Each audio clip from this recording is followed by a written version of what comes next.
Diqqat, tezkor xabar. 4, 5, 6 iyun kunlari qanday ob-havo kuzatilishi mumkin? Assalomu alaykum aziz tomoshabin. O'z hududingizda qanday ob-havo bo'lishini bilishni istasangiz va ulardan birinchilardan bo'lib xabardor bo'lish uchun video ostida erinmasdan bor yo'g'i bir donagina like va podpisatsiya tugmalarini bosib qo'yishni unutmang. Qoraqalpog'iston Respublikasi va Xorazm viloyatida havo biroz bulutli bo'ladi, ba'zi joylarda o'zgaruvchan. 4, 5 iyun kunlari yog'ingarchilik kutilmaydi.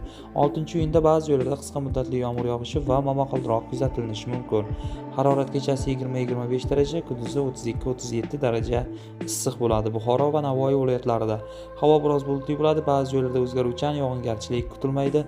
Harorat kechasi 18-23 daraja, kunduzi 35-40 daraja issiq bo'ladi. Toshkent, Sirdaryo, Jizzax, Samarqand viloyatlarida havo biroz bulutli bo'ladi, ba'zi joylarda o'zgaruvchan, yog'ingarchilik kutilmaydi.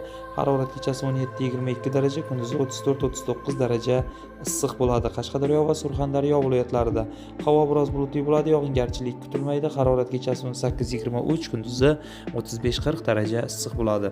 Andijon, Namangan va Farg'ona viloyatlarida havo biroz bulutli bo'ladi, yog'ingarchilik kutilmaydi. Harorat kechasi 15-20 daraja, kunduzi 32-37 daraja issiq bo'ladi. Respublikamizning tog' va tog'oldi hududlarida havo biroz bulutli bo'ladi.